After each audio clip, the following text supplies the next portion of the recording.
Yes, welcome back to the Coon Hub. Today we're going to talk about the blatant hypocrisies and biases of modern women, and also why our society only pays attention to it when it comes from one side. This one is a bit old, but it still packs a good punch in relation to what's happening in the modern world. So stick around to the end and let me know if you've witnessed any of what will be mentioned. This is going to be the summer of canceling boys. Now, from my own personal experiences and the experiences of all of my friends, which range in age from 24 to 36, we've all got issues. Now, I will also say this. All of my friends are attractive. All of my friends are successful. All of my friends have something going on. Almost every single one of them have an issue with men. You're 28 years of age. Why are you having man problems already? Could it be because you look and is already acting like a woman in her mid-30s? And we all know the birds of a feather story. Single women keep each other single. They don't want to be alone in their misery. And you have to start looking at that and thinking, if an age range of that many people, including myself, living really all over the country and being blonde, brunette, short hair, long hair, tan, super white, super pale. These women range in every body type and everything. They're all successful, they're all intelligent, they're all good people. But if all of these women, including myself, are having issues, then I have to think, it might not be us. It might be you. It might be men. No. You don't get to do that. Because I'm pretty sure you don't want to be painted with the same brush as the trash of your kind. But let's just say you don't think all men are the same. You need to figure out what's keeping you and your friends on the shelf. Because men, especially the type you want to sweep you off your feet, they want something from a woman. The question is, can women like you and your friends be what a man needs you to be? It might be men. Now, I've often talked about the pussification of America and how men are no longer men. I talk to my mom about this a lot, and she says, well, maybe it's just the guys in Texas. Maybe it's just the guys in Los Angeles. Maybe it's just the guys... It is not just the guys in Los Angeles, Nashville, Dallas, and they're not any better in the Midwest. Quite frankly, I think they're trash all over this country. In the age range of about 20 to I think about 55, maybe even 60. A lot of men are trash. A lot of men don't know how to treat women. A lot of men don't know how to really, quite frankly, pull their heads out of the sand and pay attention. So I am going to help you. No, thank you. I'll pass. We've seen enough of what taking advice from women have done to men. First question for men. If you like a girl, if you're even somewhat interested in a girl, you need to ask yourself this question. Are you single?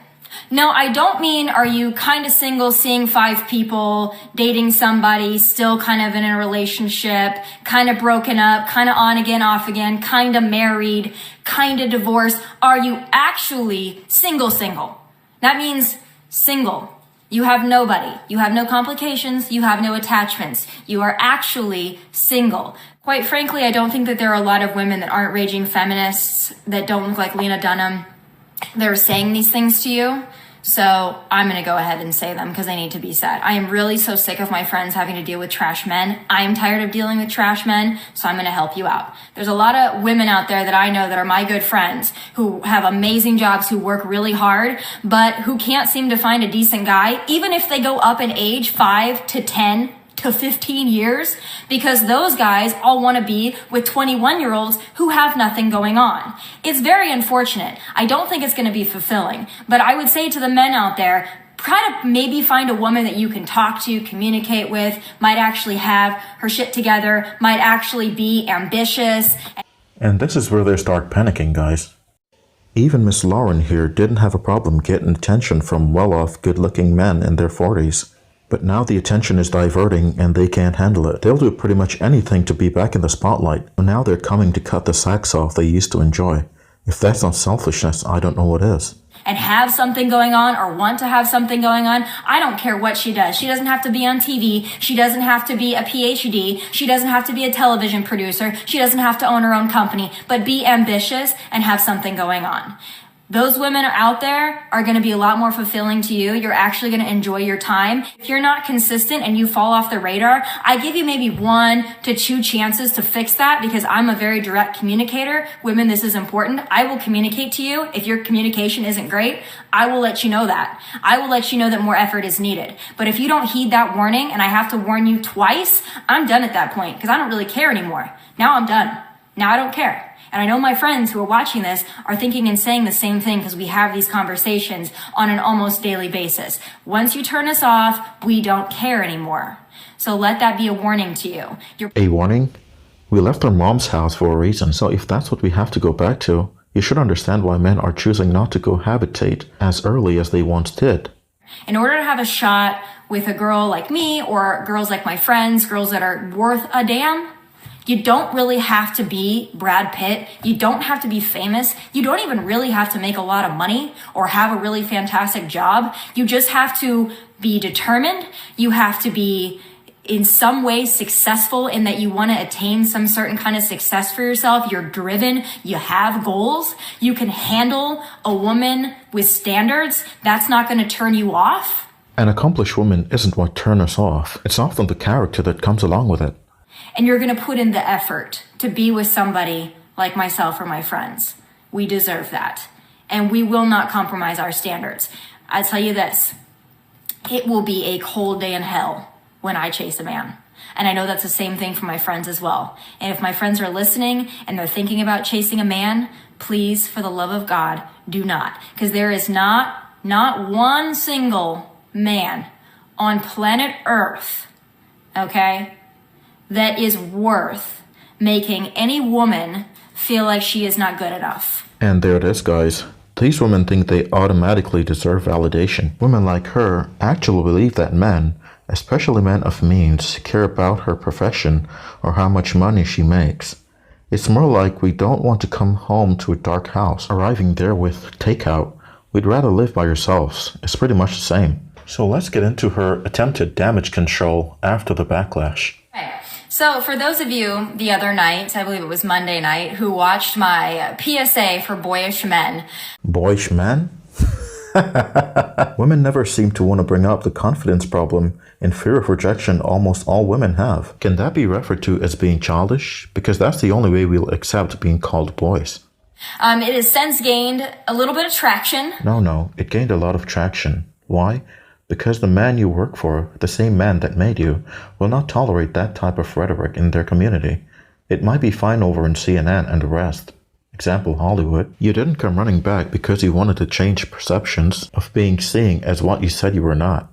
I also posted it on Facebook, and I think it's sitting at about 1.5 million views right now. So obviously, it picked up a little bit of talk, a little bit of chatter, a few haters, which is okay. Not like I'm not used to that. I'm very used to it. But I did want to clear a few things up about that video and just expand on it a little bit because that's always important. You can't ever say everything you want to say in 15 minutes. You pretty much said what was on your mind at that point.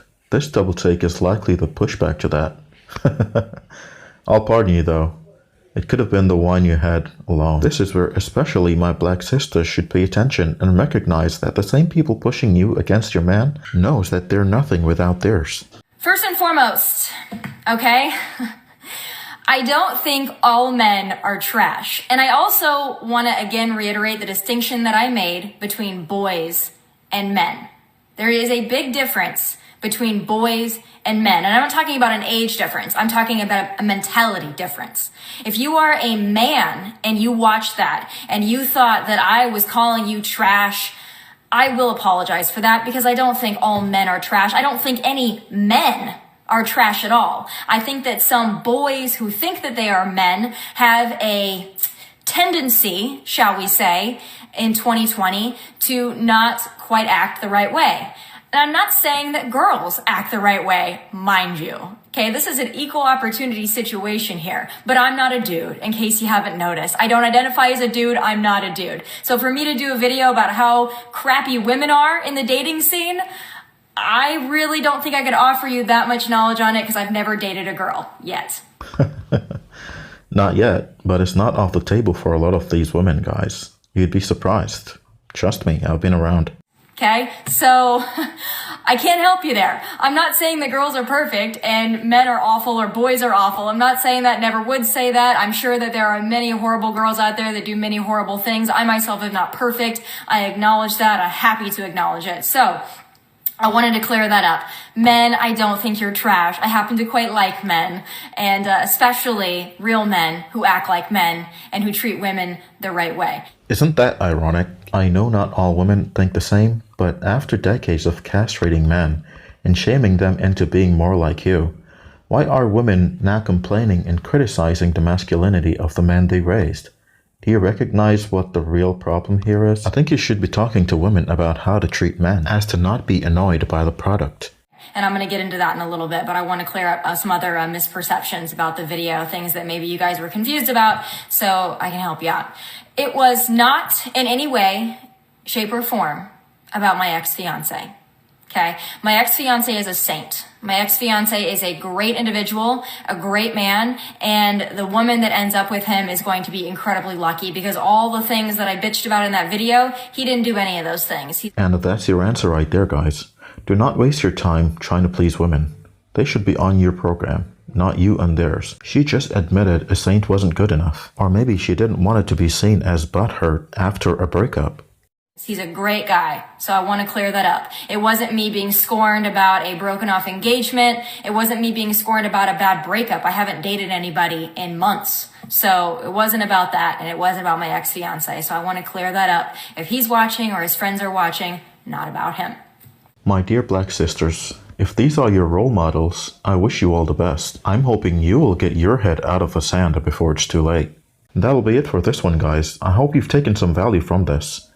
I want to thank you for watching. Remember to like and share the video. Also leave your feedback in the comments or at my email in the description. Have a good one and be well.